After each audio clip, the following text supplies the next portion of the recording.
रौनकपुर नाम के एक शहर में राजा रौनक सिंह का राज हुआ करता था। वो हमेशा अपनी प्रजा के हित में कार्य किया करते थे। वहां की प्रजा बहुत खुश रहती थी। एक दिन गिद्ध आकाश में भूतिया पेड़ के बीज लेकर उड़ रहा था। जैसे ही गिद्ध रौनकपुर पहुंचा तो उसके मुंह से एकदम बीज रौनकपुर के बीचों बीच गिर गया। बीज भूतिया था, इसलिए अगले ही दिन वो पौधा बन गया।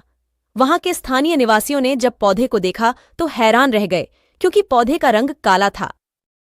बाद में लोगों ने आपस में चर्चा की और यह समझा कि खेत में उगने वाला कोई घास पात या वनस्पति होगी। दूसरे दिन वो पौधा काफी बड़ा हो गया।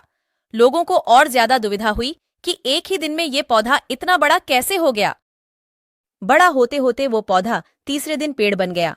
समय बिता और लोग भी तेजी से बढ़ने वाले पौधे के बारे में सोच सोचकर परेशान हो रहे थे। वो इस मामले को राजा के पास लेकर गए। ऐसे जादुई पौधे का पता चलते ही राजा तुरंत उस जगह पर पहुंच गए। राजा को जैसे ही पता चला कि एक काले रंग का पौधा 3 दिन में पेड़ बन गया है, तो वो भी उस पेड़ को हैरानी से देखने लगे।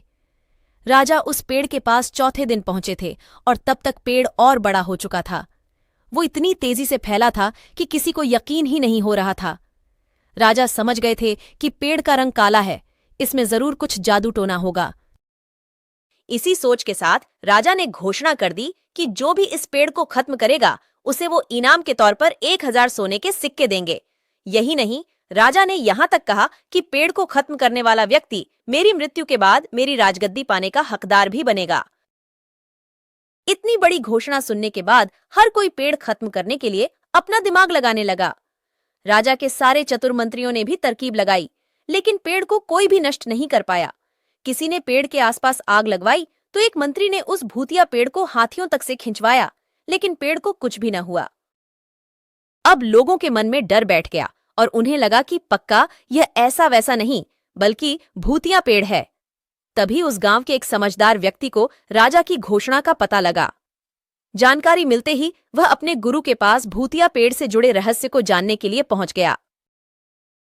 गुरुजी ने अपनी ध्यान की शक्ति को एकत्र करके देखा और उससे पूछा, क्या तुम पेड़ को खत्म करना चाहते हो?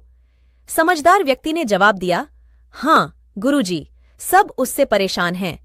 गुरुजी ने बताया कि उसे खत्म करने का एक ही तरीका है। इसके लिए तुम्हें उस पेड़ के आसपास नमक डालना होगा। इस तरकीब के बारे में जानते ही वो व्यक्ति तेजी से राजा के पास गया और कहा कि इस पेड़ के आसपास आपको नमक डलवाना होगा। ऐसा करने पर ही यह पेड़ खत्म होगा। राजा ने अपने सैनिकों को ठीक ऐसा ही करने को कहा।